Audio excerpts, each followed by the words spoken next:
იმედის ტელევიზიამ შეადარა პროდუქტის ფასები საქართველოში, გერმანიასა და საფრანგეთში, ოღონდ ფასები ლარში გადაიყვანეს. ეს კურსზე გამრავლება კარგი იციან ხოლმე.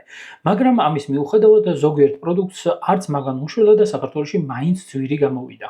გარდა ამისა დაავიწყოთ ერთი ძალიან მნიშვნელოვანი დეტალი, რომ საფრანგეთში ხელზე ასაღები მინიმალური ხელფასი 1440 ევროა, გერმანიაში კიდე 1660.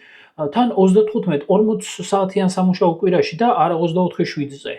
გარდა ამისა, ამას უკვე გამოკლებული აქვს სამედიცინო დაზღვევა. ზოგადად სამედიცინო სფერო იმდენად კარგია, რომ თავის მოქალაქეების გარდა ბევრი ათასობით ჩაბარებულ ქართველსაც მკურნალობენ უფასოდ უკვე წლებია.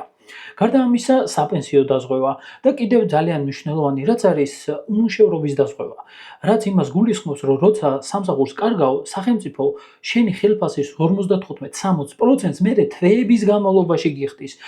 კურსებზე გიშვებს, კვალიფიკაციის ამაღლებაში გეხმარება და ასე შემდეგ უამრავი პლუსი არსებობს. მოკლედ, ამ ყველაფრის გათვალისწინებით დაგვიწყდება ისიც, რომ არც ხარისხია ერთი და იგივე და ნუ ფიქრობთ, რომ პირდაპირ საფრანგეთიდან, გერმანიიდან ეზიდებიან პროდუქტებს საქართველოში. შეგიძლიათ გადაამოწმოთ.